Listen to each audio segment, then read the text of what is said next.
A rede default, a rede natural de processamento, é mais ou menos o que acontece quando a gente está fazendo nada. Eu estou aqui no sofá, de bobeira, com as pernas para cima, olhos fechados, não estou dormindo e estou observando o que eu estou pensando.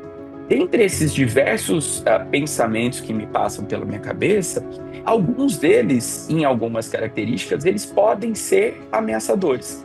Ou porque eles me conectam com problemas que eu tenho que resolver, com desconfortos experienciais que eu tive, ou com emoções negativas, ou com lembranças. Uma grande parcela das vezes, os estímulos de ameaça que a gente processa, eles não vêm de fora, eles vêm dentro do nosso próprio processamento como um todo. Então, detectar a ameaça para nós é tão natural quanto respirar, porque é uma...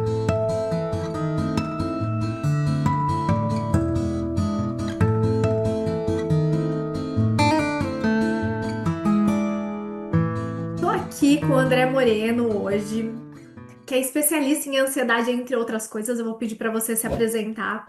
Mas eu puxei esse episódio porque é uma dúvida que muitos pacientes, colegas têm. É por que que a ansiedade aparece do nada, né? A gente ouve muito e entra em contato o que é a ansiedade doença, a ansiedade que não é doença, mas por que que ela aparece do nada e por que que muitas vezes ela fica, né? E eu pensei em trazer isso aqui, mas antes de tudo eu quero agradecer muito a sua participação e pedir para você se apresentar, que você vai fazer isso melhor que eu. Obrigado, Tami, pelo convite. Meu nome é André Luiz Moreno, eu sou psicólogo, sou mestre em psicologia, doutor em saúde mental. Trabalho na temática da ansiedade há bons anos enquanto pesquisador, docente, clínico também, né, dentro da atuação clínica e também na formação de terapeutas. Então, é uma temática que está pulverizada na minha atuação nas mais diversas áreas e que, para mim, é bem interessante de fazer esse diálogo com neurociência, com neuropsicologia como um todo, principalmente porque muitas das vezes, o que parece ser um ganho de conhecimento dos pacientes dessas áreas, né, de neurociência e de neuropsicologia, muitas das vezes se volta contra eles se tornam reféns desses conhecimentos como um todo. Então, acho que a oportunidade que a gente tem de falar sobre essas temáticas, para mim, é sempre muito valorosa. Obrigado, Juta, pela oportunidade. Imagina. Olha, eu vou puxar um gancho que você falou uma coisa que é verdade, nessa questão de ficar refém desses conhecimentos prévios e linkar isso com essa ansiedade que aparece do nada. Eu dou aula e trabalho há muitos anos com a terapia cognitiva comportamental. E quando a gente pensa, em alguns psicólogos que assistem os nossos conteúdos vão talvez entender, quando a gente pensa no modelo cognitivo, né, que é uma estrutura que a gente tem ali inicial da terapia cognitiva comportamental clássica lá atrás, vem-se a ideia de que você teve um pensamento que você reconheceu ou não, e isso desencadeou outras coisas, uma emoção, uma resposta fisiológica, etc. E aí, na supervisão é muito interessante, que às vezes eu brinco o erro de Beck, eu chamo, né? Porque tem duas formas de processamento, mas enfim. Alguns psicólogos falam assim, tá, mas o paciente falou que estava ansioso e daí eu fiquei lá. Não, mas então vamos voltar. O que que você estava pensando naquele momento? O paciente, não, eu não estava pensando nada, eu estava tranquilo. E o psicólogo, não, não tinha como estar tranquilo. O que que você estava pensando que desencadeou? Aham. E eu acho que tem muita relação com essa questão da ansiedade, de como ela funciona, ou não sei se eu posso falar assim, das formas como ela pode funcionar e aparecer, e que não necessariamente esse conceito vai sempre se aplicar, né? E acho que esse é um dos primeiros pontos importantíssimos da gente descrever, né? Acho que como você colocou, acho que essa foi uma primeira estruturação do modelo cognitivo que existiu ali no começo dos anos 60 e que ela estava bastante alinhada até com a proposta da psicologia cognitiva da época, né? Do modelo linear de processamento de informação, que tinha essa característica de um processo ir puxando o outro meio linearmente.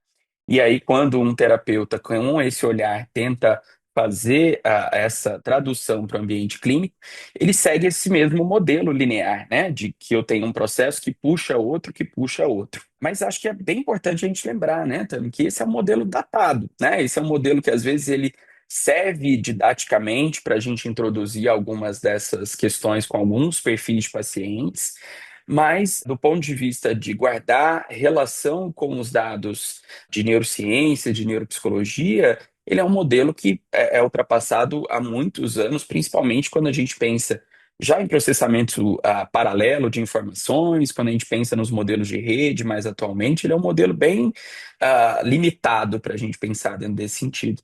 E muitas das vezes ele atrapalha, inclusive, nessa caracterização do fenômeno da ansiedade enquanto um fenômeno complexo, né? A ansiedade ela é uma preparação que ela aparece de maneira involuntária frente a uma ameaça futura, buscando como uma tentativa de previsibilidade e controle, né? Então, ela é um sistema automático de preparação para ameaça, na busca de previsibilidade e controle, que envolve pensamentos, emoções, comportamentos e reações fisiológicas.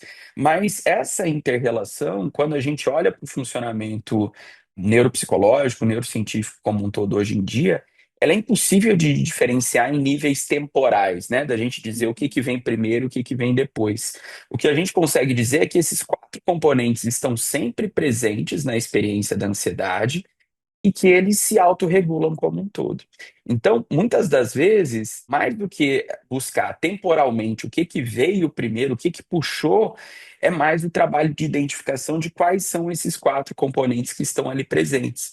Até porque uma das características importantes dentro do modelo de regulação da ansiedade é a maneira pela qual o paciente presta atenção no próprio fenômeno da ansiedade, né?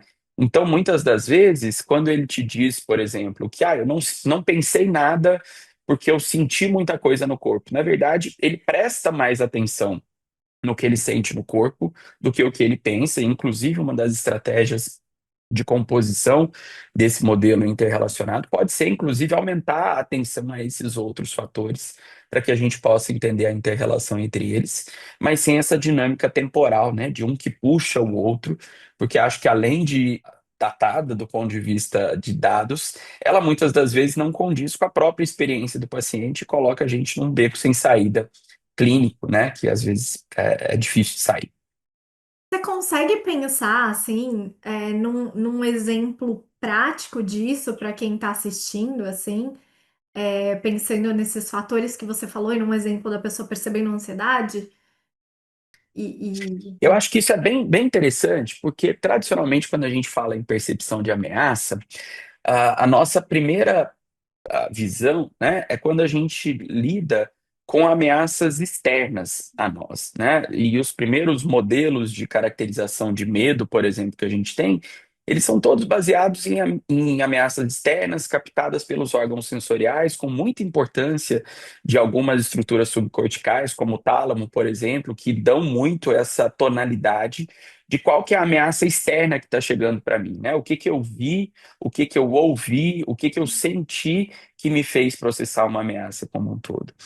E acho que muitas das vezes isso desconecta a gente de uma experiência muito particular do funcionamento ansioso, que uma grande parcela das vezes, os estímulos de ameaça que a gente processa, eles não vêm de fora, eles vêm dentro do nosso próprio processamento como um todo, né? Tem uma dinâmica que tem sido muito discutida, também, que para mim ela é muito relevante para a gente olhar para essa ansiedade que vem do nada, que é a dinâmica entre a rede default, a rede natural de processamento, e a rede de saliência, a rede de ameaça que a gente tem. A rede default, a rede natural de processamento, é mais ou menos a que acontece quando a gente está fazendo nada. Então, para já ligar bem com a sua pergunta, né? Ou seja, eu estou aqui no sofá de bobeira, com as pernas para cima, olhos fechados, não estou dormindo e estou observando o que eu estou pensando. Dentre esses diversos pensamentos que me passam pela minha cabeça, alguns deles, em algumas características, eles podem ser ameaçadores, ou porque eles me conectam com problemas que eu tenho que resolver, ou porque eles me conectam com desconfortos experienciais que eu tive, ou com emoções negativas, ou com lembranças, ou com as mais diversas coisas que passam pela nossa cabeça o tempo inteiro.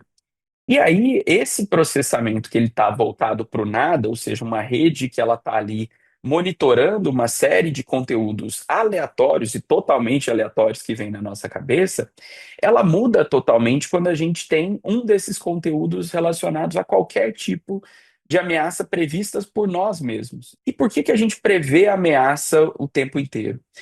Porque isso é uma das grandes diferenciais evolutivos que a gente teve, né? A gente faz isso tão bem e tão automaticamente E isso foi tão importante da nossa história evolutiva que a gente passou a fazer isso até de forma não intencional, né? De forma automática, como uma estratégia de manutenção, né? Da nossa sobrevivência como um todo. Então, detectar a ameaça para nós é tão natural quanto respirar, porque é uma das maneiras pelas quais a gente se prepara para ameaças futuras. Então, é aqui que aparentemente o que vem do nada se torna uma ameaça à medida em que eu tenho uma série de coisas passando pela minha cabeça, e uma dessas coisas é potencialmente ameaçadora, e quando ela é ameaçadora, eu olho para ela de uma maneira ameaçadora, né? Considerando aí esse funcionamento da rede de saliência, e aí a gente tem todo o desencadeamento das reações de ansiedade que a gente já conhece bem. Uhum. Eu vou dar um exemplo para quem está assistindo, bem recente, recente mesmo, porque essa ameaça não é necessariamente num sentido de terror ou de perigo, né? O mais comum, e ontem aconteceu isso comigo, eu tinha uma aula hoje cedo para dar. A aula que eu ia dar na primeira hora de trabalho do dia. E eu já tinha dado essa aula, então a apresentação estava tudo meio pré-pronto, mas faltava dar aquele tapinha que geralmente a gente dá em uns 20 minutos. Empurrei com a barriga, porque teoricamente era uma coisa rápida. Daí ontem meu filho chegou e falou: Mãe, eu não te avisei, mas eu tenho prova de estudos sociais amanhã. Aí vamos sentar e estudar. Daí sentei, estudei, pus as crianças para deitar. Aí fui deitar à noite. Quando eu tava pegando no sono, do nada, assim, é essa mistura de pensamentos que vem entre assim: já escovei o dente, a oração que você tá fazendo do dia, do nada vem isso eu. Será que tem alguma coisa errada na apresentação e não vai dar tempo de eu ver isso amanhã cedo? E aí eu, na hora, me percebi um pouco mais alerta. Eu tava quase pegando no sono e foi meio que imediato eu ficar um pouco mais alerta já, aquela sonolência fazia assim. Então muda o sistema, porque é como se o meu cérebro falasse assim: você precisa estar alerta e ativa para resolver esse pepino.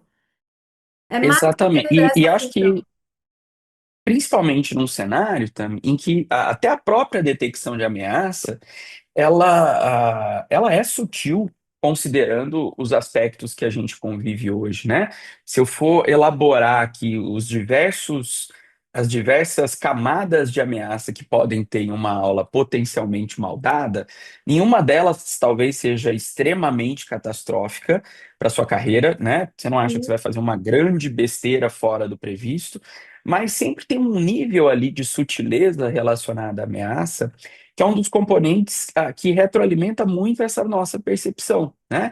E aí eu acho que você citou um deles que ele é bem importante, que é a própria intolerância à incerteza, né? Naquele momento ali, como você estava distante do dado, né? Que era, eu já revisei a aula, eu já consegui ter certeza do que eu vou falar amanhã, a ideia de não ter essa certeza se tornou para você uma ameaça. Ou seja, não era que você sabia que a aula ia ser ruim, ou que você tinha a impressão que a aula ia ser ruim, você tinha dúvida.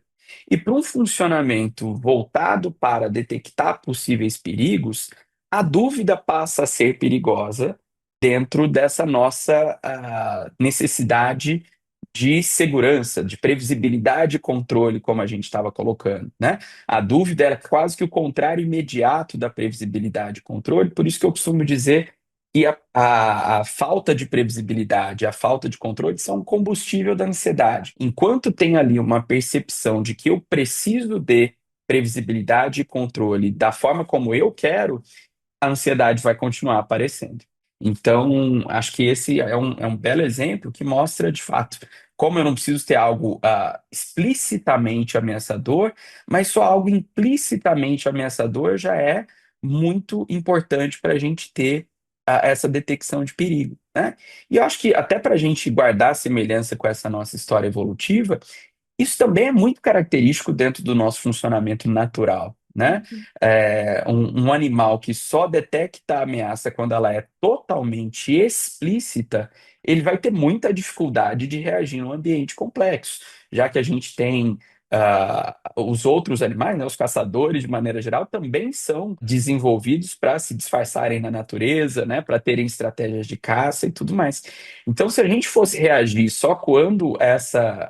à ameaça, só quando ela fosse totalmente explícita, a gente teria uma grande dificuldade de resposta a isso, né? Por isso que essa atenção a mínimos detalhes, né, e a pequenas mudanças ambientais, a somada à intolerância e incerteza, é um dos componentes tão importantes para a gente conhecer o funcionamento da ansiedade. Então a gente pode dizer que a ansiedade sempre tem um motivo? A ansiedade está sempre relacionada a uma ameaça, mesmo que eu não saiba explicitamente direcionar qual ameaça ela diz respeito, né? Porque muitas das vezes a gente vai puxando essas cadeias dentro da própria rede de pensamentos que a gente tem e é difícil a gente conseguir puxar lá qual que foi o pensamento inicial que a gente está trabalhando.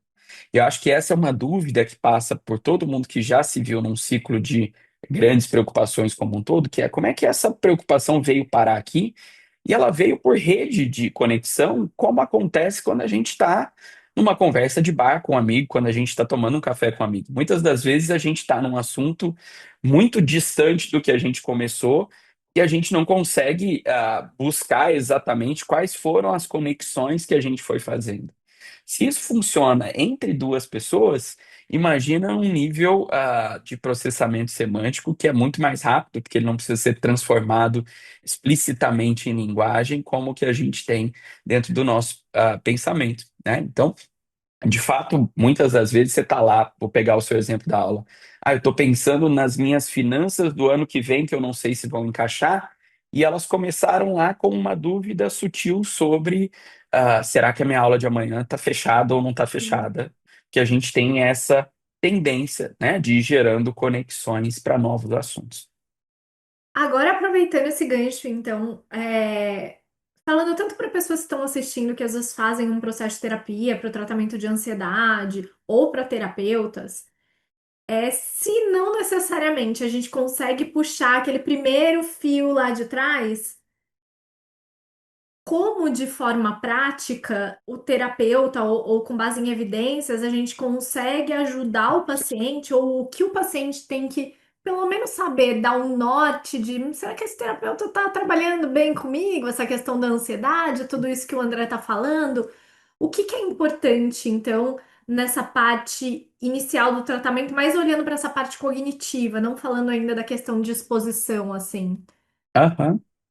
Eu acho que tem alguns elementos, principalmente para esse tipo de ansiedade que a gente está colocando, que ela não é voltada para uma ameaça em específico, né? Daí a gente vai tirar aqui as fobias específicas, a ansiedade social, o transtorno do pânico, mas mais esse tipo de ansiedade generalizada ou ansiedade mais contemporânea, que faz parte do nosso funcionamento como um todo. Uma das características que é bem importante da gente ressaltar, Tami, é que esse processo que a gente estava colocando de fazer conexões entre ameaças, muitas das vezes ele é automático, como a gente sinalizou, mas para uma grande parcela das pessoas, ele passa a ser voluntário, enquanto uma estratégia de regulação frente à própria ameaça. Isso acontece de uma maneira automática, a pessoa não decide aparentemente fazer por isso, mas dentro das estratégias que a gente utiliza, muitas das vezes a preocupação passa a ser utilizada por nós mesmos como uma tendência de diminuir a ameaça. Então, pegando o exemplo da sua aula, provavelmente nesse momento de ativação, uma das estratégias que talvez você tenha utilizado para tentar se regular é: eu vou tentar lembrar o que tem na minha aula para que eu consiga me acalmar, né? Porque se eu conseguir lembrar que a aula está boa o suficiente, talvez eu consiga me acalmar para o cenário. Eu tinha o Só que celular quanto do lado com a mais apresentação, eu peguei para dar uma checada para voltar a dormir, é isso. perfeito. Então, olha só, nós estamos falando de duas estratégias aqui que elas são voluntárias, ou seja, que você decidiu fazer por elas, só que frente a um momento de incerteza, e principalmente frente de um momento onde eu não vou conseguir trabalhar adequadamente com a resolução de problemas, abrir esse cenário de incerteza, ele gera mais incerteza ainda, né? Porque provavelmente ao ver a sua aula ali no celular, você pensou: amanhã eu vou mudar isso, e amanhã eu vou mudar esse outro e vou incluir essa imagem. E isso que você detectou agora, sim, como uma ameaça, que antes estava no plano da dúvida, mas que agora é uma certeza de ameaça, essa não vai sair da sua cabeça como um todo, né? Então, acho que esse mecanismo disfuncional com o qual a gente tenta regular as percepções automáticas de ansiedade, né? Ou essa ativação de ansiedade que é natural, para mim ele é um dos elementos centrais aliado a esse problema. O quanto que a gente tenta fazer algo para nos tranquilizar que acaba piorando demais o problema, e aí uma ativação que ela seria mais rápida ou mais possível de ser feita com algum tipo de regulação, na tentativa de lidar com a incerteza e de gerar mais previsibilidade e controle, eu gero mais incerteza e menos previsibilidade e controle, e aí o problema da ansiedade aumenta. Então, acho que uma das estratégias que eu tenho colocado como centrais é a gente conseguir diferenciar o momento em que eu decido por utilizar estratégias que são disfuncionais. É claro que para isso eu preciso aprender antes que elas são disfuncionais, né? Porque quando você está ali com o seu celular do lado, a tentação de, nossa, isso aqui está a um braço de alcance para que eu consiga me relaxar para esse assunto, ele é muito grande, né? Até a gente entender o quanto que isso está marcado aí por uma série de dificuldades como um todo. É, e eu acho que uma das questões da terapia é que, gente, ninguém no planeta vive 100% de maneira funcional, adaptativa, mas é a gente entender o quanto o que a gente está chamando de ansiedade está gerando um prejuízo, um sofrimento na nossa vida, o impacto que isso está tendo, a intensidade, a frequência, né? Todo mundo fica ansioso, enfim. É evolutivo, é necessário, inclusive. E mais do que isso, eu, como terapeuta, acho importante avaliar também a percepção da pessoa em relação a isso, que é o que você falou, aprender isso, né? Como que é o meu mecanismo, como eu tento me autorregular. E isso são pontos essenciais e que, ainda que é quase como se fosse um mapa mental da ansiedade, parece que o André tem uma bola de cristal, mas é tão estudado, isso acontece de uma forma, com todo mundo, é tão previsível, mas ao mesmo tempo é muito individual essa experiência. E o quão é individual e a percepção dessa pessoa sobre os mecanismos dela, e tudo isso também vai ditar para o terapeuta como ele vai fazer as intervenções baseadas em evidências e a forma como a gente vai trabalhar com esse paciente de uma maneira muito individual. Não sei se faz sentido para você. Total, total. Esse é um dos componentes que a gente mais tem detectado recentemente, tá? Como um dos diferenciais das intervenções para ansiedade que apresentam boa resposta, que são as intervenções que permitem com que os pacientes assumam um papel ativo frente à própria regulação da ansiedade, né? Isso recentemente tem ganhado um corpo muito grande de olhar e de atenção, porque se a gente olha para, teoricamente, o quadro relacionado à ansiedade, ele parece relativamente simples, Uhum. mas transformar isso numa atuação que ela seja constante e que ela lide com alguém que está com uma necessidade de resolver aquele problema com urgência, porque ele causa sofrimento, é muito difícil, né? Então, acho que essa talvez seja um dos grandes diferenciais. E aqui acho que vem até o que eu estava comentando lá no começo, né, do primeiro assunto que a gente colocou, do quanto que o conhecimento frente à neurociência, e à neuropsicologia aqui, eles podem ser ao mesmo tempo aliados, ou eles podem ser um elemento que coloca o paciente numa própria percepção passiva. Em que sentido? Se eu entendo que eu sou, por exemplo, um inimigo da minha amígdala, ou que a minha amígdala é minha inimiga, porque ela dispara e ela me traz uma percepção de ameaça, e agora, nesse momento, sou eu contra a minha amígdala, eu não estou trabalhando uma autorregulação, eu estou trabalhando uma regulação de dois personagens diferentes, né? E aí, acho que quando a gente faz essas repartições que didaticamente elas ajudam na compreensão, se elas depois não são transmutadas para o paciente de uma maneira que ele consiga se ver enquanto sujeito nesse ciclo, a tendência é que eu coloco o indivíduo para brigar com ele mesmo, ao invés de se regular junto com ele mesmo, né? Ou seja, eu gero inimigos que eles estão dentro do próprio funcionamento dele. Então, eu tenho tentado evitar muito até essa linguagem antropomórfica que às vezes a gente usa, né? O cérebro, a mente, e tentando dar essa unidade de percepção, porque se eu estou lidando com o indivíduo enquanto sujeito, e é ele quem vai ter que ativamente aprender estratégias de autorregulação, ele precisa entender que ele não é. dois componentes que estão brigando com, né? Mas que ele precisa dar um jeito de fazer essa autorregulação acontecer. Ele precisa fazer essa receita da liga, né? Se a gente fosse pensar dentro desse sentido, né? Porque se ele continua vendo esses ingredientes enquanto inimigos um do outro, que eles não se misturam e que a função é fazer um se sobrepor ao outro, ganhar do outro, silenciar o outro, cada vez que ele volta a ter uma ativação que ele não esperava ter, ele vai ver nisso um grande problema e aí esse ciclo todo vai se manter, né? Nossa, que bonito isso. Hoje eu tava falando exatamente isso na aula, né? O quanto, às vezes, até na psicoeducação, a gente pode falar, né? A amígdala fica mais ativa, igual um alerta, e daí o córtex pré-frontal, que ajuda a gente a analisar, ele não fica trabalhando tão bem, mas ao mesmo tempo é tão tênue a linha entre a gente ser reducionista no funcionamento do sujeito, e isso é perigoso e não é legal. E também o fato do paciente, às vezes, também se colocar numa forma passiva, não só de brigar um com o outro, mas tipo, ah, então é isso, né? Biológico. Abraço. Exato, né? Eu Risada. sou refém disso que acontece comigo, né? A gente vê uma das áreas em que isso apareceu muito, que impacta muito no funcionamento, por exemplo, de uma estratégia muito utilizada para pacientes com ansiedade, para autorregulação, que é a procrastinação, é a pluralidade, por exemplo, de como se passou a discutir a dependência dopaminérgica, né? Então, uma série de pacientes hoje se veem reféns das suas dopaminas, né? Como se dopamina fosse um exército treinado por alguém contrário a você que vai lá para prejudicar e para sabotar a sua vida, por mais que você não queira, né? A gente é uma unidade que ela não se pode perder nessas análises didáticas, né?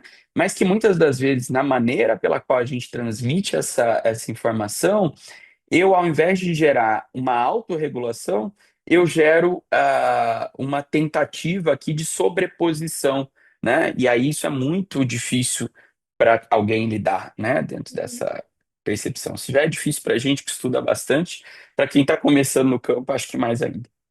E aproveitando, né? Pensando nessa junção de tudo. Como que você vê essa questão do cérebro, a ansiedade, dos eixos e como isso funciona de uma forma assim mais fácil e simples para o pessoal conseguir entender? Ainda, e Eu gente, acho literalmente mais fácil e simples, porque eu brinco que é uma orquestra. A gente fala de algumas áreas específicas, mas tem muita coisa acontecendo no meio disso, sabe? E eu acho que essa característica de tentar separar um momento em que eu estou falando de alguma coisa, sem perder de vista que outras coisas estão acontecendo ao mesmo tempo, né, também não nessa proposta de influência, aí eu volto lá no que a gente estava falando sobre influência temporal. Acho que a gente tem dificuldade de entender que essas coisas elas estão acontecendo ao mesmo tempo em níveis diferentes de Uhum. análise, mas não que elas significam coisas diferentes. Então, por exemplo, quando eu digo que a amígdala ativada leva a uma ativação neurofisiológica para perigo e que isso para a pessoa é interpretado como perigo, não é que a amígdala ativa primeiro e ela ativa fisiologicamente, depois a pessoa interpreta. Isso acontece num eixo, né? É a mesma coisa acontecendo ao mesmo tempo. E eu acho que isso, muitas das vezes, como a gente comentou, essa tentativa didaticamente temporal de colocar essas situações, ela mais atrapalha, muitas das vezes, o indivíduo estar ciente para o que está no manejo dele, no que ele está mais dentro dessa percepção. E a gente sabe que tem dois níveis de funcionamento. Se eu entendo a inter-relação entre esses vários níveis, e eu entendo que eu posso conhecer dos outros, mas que alguns deles estão muito mais ao meu manejo que outros, eu presto muito mais atenção no que eu dou conta de regular. Aí a gente volta no papel ativo como um todo. Eu compreender a minha função fisiológica, talvez ela seja importante para me dar a complexidade do fenômeno que eu estou vivenciando. Mas eu só vou conseguir lidar com isso num ponto de vista, por exemplo, de atuação consciente e voluntária, ou seja, em coisas que eu decido fazer por mim, considerando uma ação e metas dentro do que eu espero fazer. E isso é um ponto que às vezes a gente se perde nessa distinção dentro desses fatores, dentro desses diversos eixos.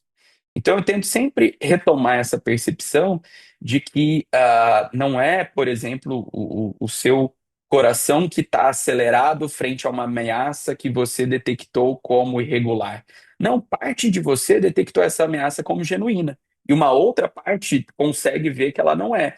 E a gente precisa fazer essas duas partes entrarem em sintonia, né? Acho que essa sintonia ela é muito importante para a gente conseguir perceber esse nosso funcionamento como um todo. Exatamente. E esse funcionamento como um todo, aproveitando literalmente o todo, né? A gente falou aqui da parte da detecção de ameaça, mas tem várias funções acontecendo ao mesmo tempo. E eu não tô falando aqui que vão causar, mas que vão influenciar na percepção ou nesse alarmezinho, tocando essa detecção de ameaça com mais ou menos facilidade, com mais ou menos intensidade. Sono, estresse, alimentação, um monte de coisa, porque a gente tá falando que o ser humano funciona no geral, né? Então não é, esses dias eu vi, como que é?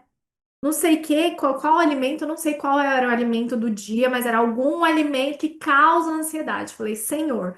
Né? Então a gente ouve cada vez mais isso, né? Uma noite mal dormida causa ansiedade. Como que você vê essas influências invisíveis ou visíveis na ansiedade? O que que realmente acontece? O que que a gente tem que tomar cuidado e como os terapeutas têm que olhar para isso, assim? Acho que esse é uma temática super importante, tá? Porque daqui é onde a gente confunde a autorregulação com comportamento de segurança, né? A gente está acostumado a lidar com autorregulação de variáveis o tempo inteiro na nossa experiência fisiológica, né? A gente lida com uma série de variáveis como temperatura, como fome, como hidratação, que elas são fisiológicas e ao invés de aprender a lidar com elas como um padrão que eu tenho que seguir para que ela dê certo, eu lido com uma dualidade entre estímulos interoceptivos que eu recebo e recursos que estão ao meu alcance para isso, né? Ou seja, eu não preciso fazer um roteiro, principalmente quanto mais recursos eu tenho acessíveis para dar conta disso, porque eu posso, de várias maneiras, aprender a interoceptivamente entender o que eu estou sentindo e responder a isso pelo recurso que eu tenho. Quando a gente vai para esse outro lado, que é coisas que eu devo fazer ou coisas que eu devo evitar para não ter ansiedade, eu acho que a gente está pegando o caminho contrário da autorregulação. Porque ele é um caminho de, ao invés de você aprender a lidar com os estímulos interoceptivos que você recebe, é você aprender a ter medo deles. E a gente sabe que isso é um dos elementos muito importantes para a manutenção da ansiedade como um todo. Vou pegar um dos mais demonizados que tem por aí, que eu adoro, que é o café, né? Acho que essa é uma característica bem central, né? Porque, veja, pessoas com ansiedade não deveriam tomar café. Basicamente por quê? Porque quando a gente usa a cafeína, que é uma substância simpático-mimética, ela remete à estimulação do sistema nervoso autônomo simpático, que lembra para pessoas ansiosas sintomas relacionados à ansiedade, que elas podem julgar mal como um elemento de ansiedade, e que se elas julgarem como elemento de ansiedade, elas vão ter dificuldade de lidar com isso. Então, em função disso, eu proíbo o café? Ou em função disso, eu ensino que, olha, quando você tomar um café, você vai ter um pouquinho mais de ativação. E tendo um pouquinho mais de ativação, como você precisa entender essa ativação a mais dentro do seu funcionamento para se autorregular? Eu acho que isso, de certa maneira, e aqui tem um dos elementos muito importantes, dentro até da própria perspectiva de intervenção para ansiedade, né? Eu tenho batido muito em duas teclas de intervenção: a perspectiva ativa e o quanto que muitas das vezes a gente vai tornando os pacientes derrotados da própria condição, né? Então, quando eu vou colocando a pessoa que ela tem que evitar o café, ela não pode tomar banho gelado, ela não pode fazer exercício físico no horário que alguém chamou ela para jogar um esporte, porque isso vai desregular a rotina de sono dela. Ela tem que ter o horário regular de sono, porque se ela receber um convite excelente para aquilo, ela vai prejudicar a rotina de sono dela, ela não vai conseguir voltar atrás. Será que eu estou de fato batendo em qualidade de vida?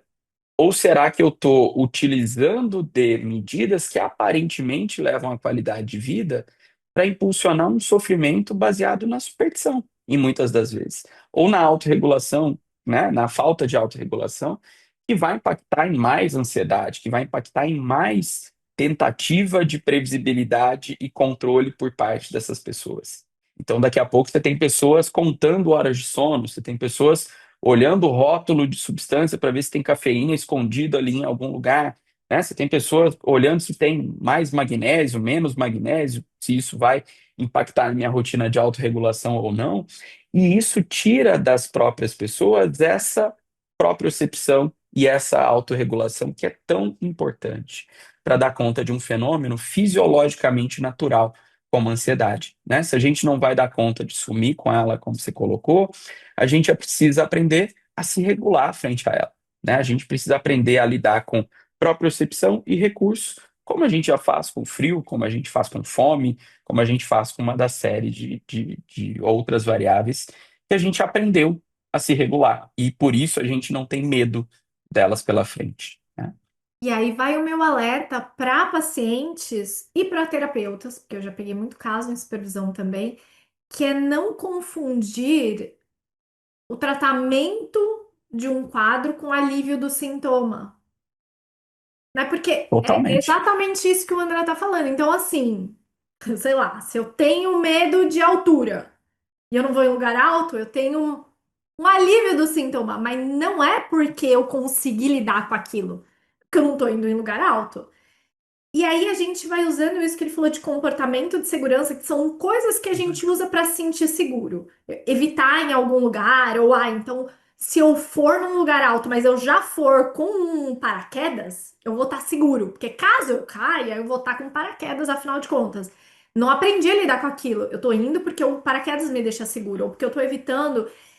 Isso é o exato oposto do tratamento padrão ouro, vamos dizer assim, que a gente conhece para Sim. ansiedade, que vai ser se expor.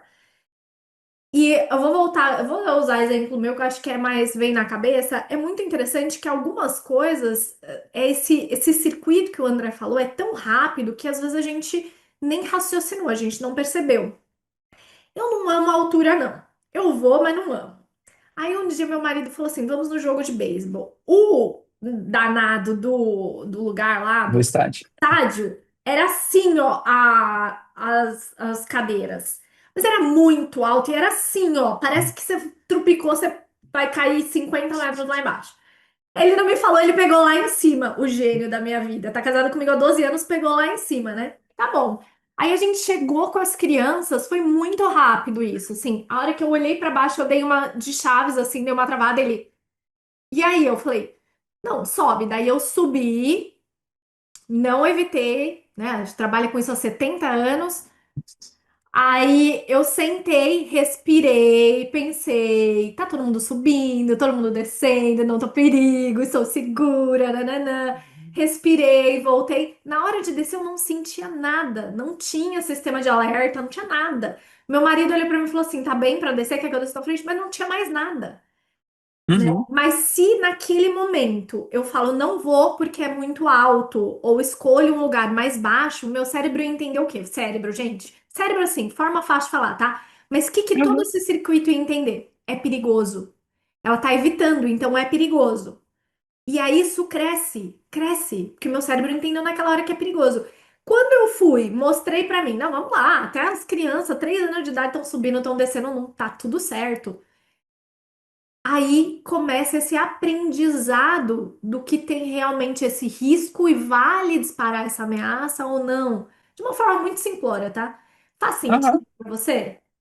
Faz, mas eu até vou dar um exemplo mais próximo do que a gente estava trabalhando, né, Tânia? Porque daí a gente vai para aquele começo onde a gente dizia sobre ameaças externas, em que essa Uhum. regulação é mais fácil, para ameaças internas, que isso é mais difícil, né? Ontem, por exemplo, quando você foi olhar a aula, né, ali no celular, por exemplo, isso era uma tentativa desse comportamento de segurança, Isso. né? Ou seja, e acho que isso é também importante da gente dizer, porque não existe alguém saudável e funcional o tempo inteiro que não os utilize, né? Mas é só para a gente ver o quanto é mais. sutil do que parece, né? Na tentativa ali, o que que você estava fazendo? Algo que eu quero lidar com o meu desconforto, né? Ou seja, eu sei que se eu ver a aula aqui, eu ver que está mais direcionado, eu vou conseguir diminuir o meu desconforto como um todo.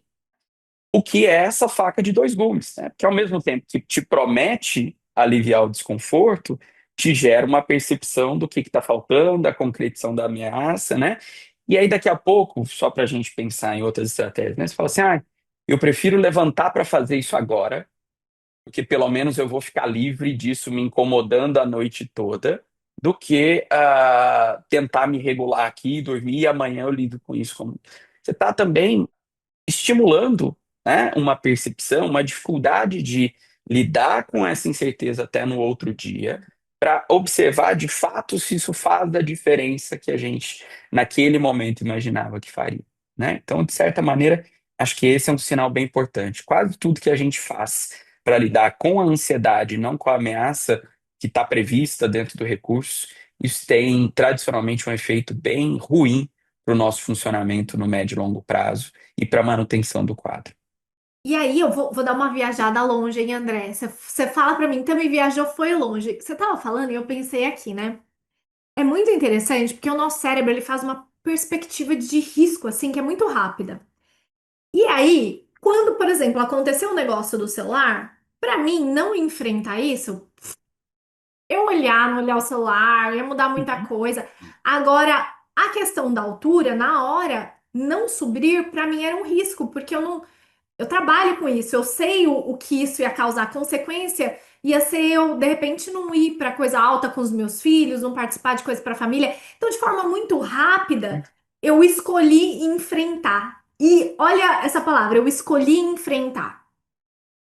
Porque eu Perfeito. entendi o mecanismo. E aí, gente, quando a gente trabalha, por exemplo, com uma coisa que a gente chama de terapia de exposição, tem linhas, e aí eu quero saber muito a sua opinião, de meu, vai no modo hard, vai com força, vai no mais pauleira e a pessoa aguenta, e alguns estudos mostrando isso. Eu sou mais da gente começar com aquilo que é tolerável para o paciente, que ele aceita entrar naquilo e a gente vai seguindo com o aprendizado, né? E eu já tive alguns grupos de discussão sobre isso, eu queria muito saber a sua opinião. Sobre, porque eu acho que é muito importante o paciente olhar e falar, tá, é incômodo, mas eu dou conta disso e eu começar por esse eu dou conta disso. O que que você Acho acha? que tem uma diferenciação para a gente fazer, tá? Que é a terapia de exposição, ela não visa lidar com a ameaça, ela visa Uhum. lidar com a ansiedade. Vou pegar o Uhum. seu exemplo do celular, porque daqui vamos transformar isso numa terapia de exposição, tá? Em que momento a terapia de exposição não iria funcionar? Eu não iria pensar numa terapia de exposição. Se você não tivesse no seu dia planejado um horário que você teria recurso para lidar com aquilo e que você já tinha estimado que aquele recurso era suficiente para aquilo. Ou Isso. seja, teoricamente, você tinha uma resolução para a ameaça, mas pensar na resolução dessa ameaça não lidou com o seu desconforto, ou seja, não tirou ansiedade.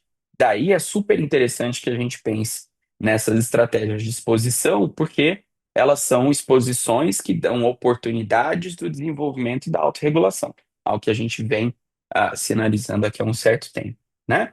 O que é muito complicado dentro do desenho dessa lógica de exposição é quando não há essa diferenciação, se é ameaça ou se é a ansiedade que eu estou lidando, né?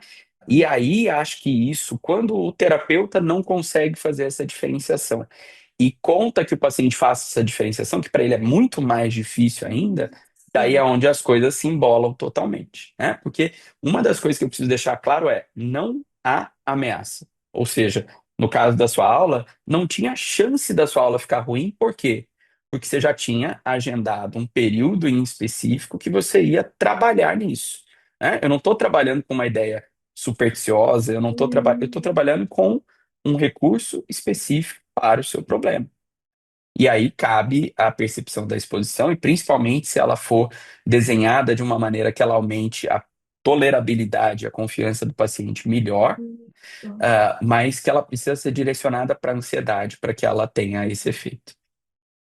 E dito isso, o que que você acha desses protocolos assim mais hard, vamos dizer assim, que às vezes são aplicados e tem alguns estudos assim, mesmo claro que tem um certo nível de preparação do paciente para isso, para essa tolerância, mas eu não sei, o que que você acha? Assim, opinião mesmo, tá, gente? Fontes da nossa cabeça aqui, que é isso Tá. que eu quero.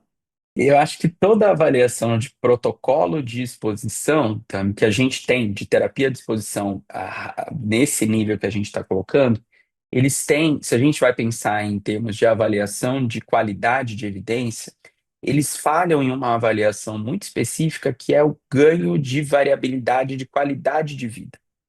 Ah, Eles avaliam muito a diminuição dos os sintomas sintomas. ansiogênicos, mas pouco a avaliação robusta dos ganhos de qualidade de vida, que, por exemplo, são os diretrizes da EPA desde 2005, para a gente avaliar um tratamento como potencialmente eficaz, né? Que é essa terapia, ela não tem só que diminuir aquele sintoma, ela tem que melhorar a qualidade de vida desse paciente.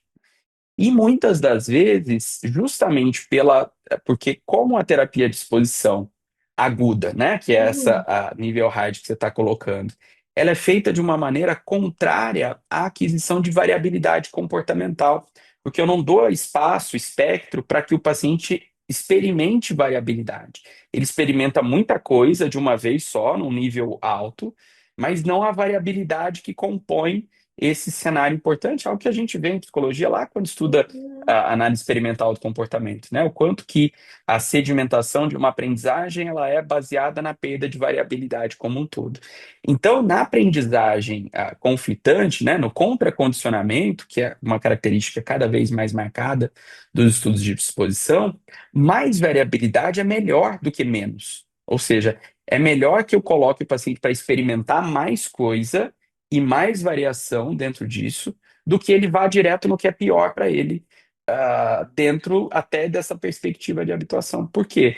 Se a gente for pensar, ah, eu poderia fazer, por exemplo, uma terapia de exposição nesse estádio que você colocou, mas não necessariamente isso ia automaticamente se generalizar para outras alturas, para outros ambientes como esses, porque eu não Isso. gerei essa variabilidade, né?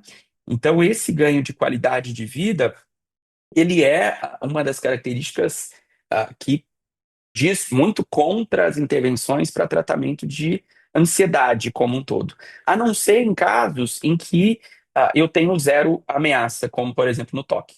Né? No toque, onde o meu grande problema são as Uhum. obsessões, que elas são causadas pelas minhas próprias percepções e não por uma ameaça Uhum. de alguma maneira possível.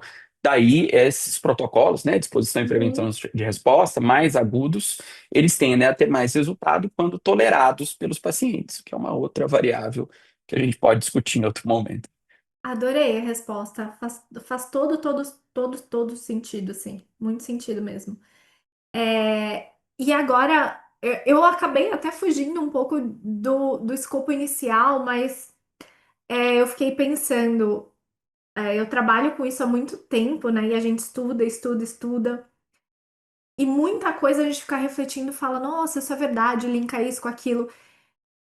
Não é tão simples o tratamento para ansiedade. Uma vez eu fiz uma enquete com acho que tinha mil alunos, alguma coisa assim.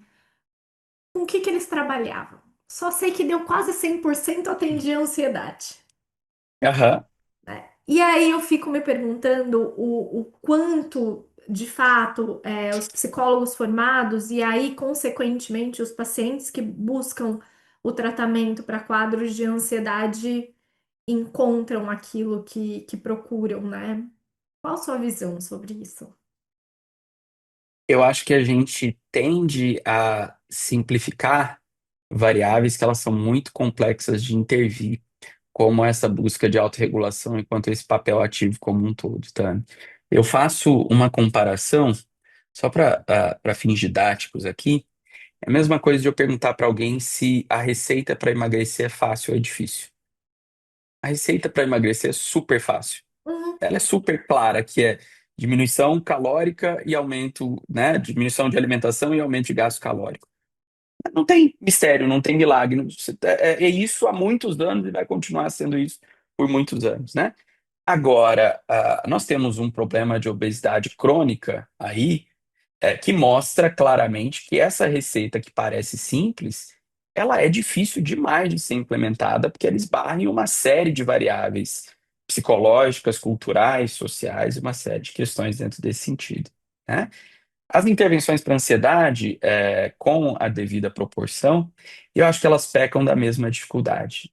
Eu acho que a gente tende a simplificar uma equação, sem considerar as dificuldades de implementação dessa equação, e principalmente de uma implementação que ela precisa ser, como a gente estava discutindo, ativa pela própria pessoa. E enquanto a gente não aprender que a parte importante do trabalho terapêutico envolve desenvolver essas habilidades no paciente, nós vamos continuar tratando a ansiedade como uma receita simples e nós vamos continuar frustrando pacientes que nos procuram como especialistas para resolver esse problema. Perfeito. André, eu quero agradecer muito, muito, muito mais uma vez. E eu queria que você divulgasse. O André tem um curso, assim, o melhor curso que eu conheço de formação para psicólogos que querem trabalhar com ansiedade de maneira séria e também pacientes, né? Você pode divulgar um pouquinho onde as pessoas te acham? Obrigado. Então, eu tenho trabalhado com ansiedade há muitos anos, né? Como eu coloquei, também uma das áreas que mais me chama a atenção hoje é a formação de terapeutas para essa prática, justamente porque é uma das maneiras da gente chegar nessa ponta final, né? Então, geralmente eu faço uma vez por ano a formação em intervenções para ansiedade para psicólogos, né? Uma formação com muitas horas ao vivo, para dar a oportunidade desse conhecimento ser adquirido e de fato internalizado para que ele seja replicado também da maneira como adequada, né? Trabalho também com divulgação de assuntos relevantes sobre ansiedade no meu perfil do Instagram, no André Moreno Psi, e tenho trabalhado também atualmente com intervenções de baixa intensidade. São intervenções que elas auxiliam pessoas que querem começar a olhar para a ansiedade de uma maneira diferente, sem essa perspectiva das dicas ou dos protocolos, mas de protocolos que eles vão se ambientando a isso. Então, eu tenho uma metodologia de trabalho por vídeo, que chama método extremo, onde a pessoa assiste alguns vídeos, faz atividades dentro dos vídeos e fora dos vídeos, e também uma mediada por inteligência artificial, que chama Cognia, que tem também essa mesma característica, daí um pouco mais alinhada às trocas ali que faz com o indivíduo como um todo. Que legal isso para pacientes mesmo que Para estão pacientes. buscando, que estão sofrendo com ansiedade de alguma forma. Isso. Que bacana, muito legal. E para encontrar, então, eles encontram o método, tudo no seu Lá no Instagram. meu perfil, isso, lá no meu perfil do Instagram tá tudo lá organizadinho. Vai estar também aqui no, nos comentários do vídeo, na descrição do vídeo. André, muito, Ótimo. muito obrigada. É um prazer estar com você. Eu que agradeço, Tânia. Obrigado pelo convite, obrigado pela parceria mais uma vez. Sempre bom a gente trabalhar junto. Um abraço. Obrigada. Tchau, tchau. Tchau.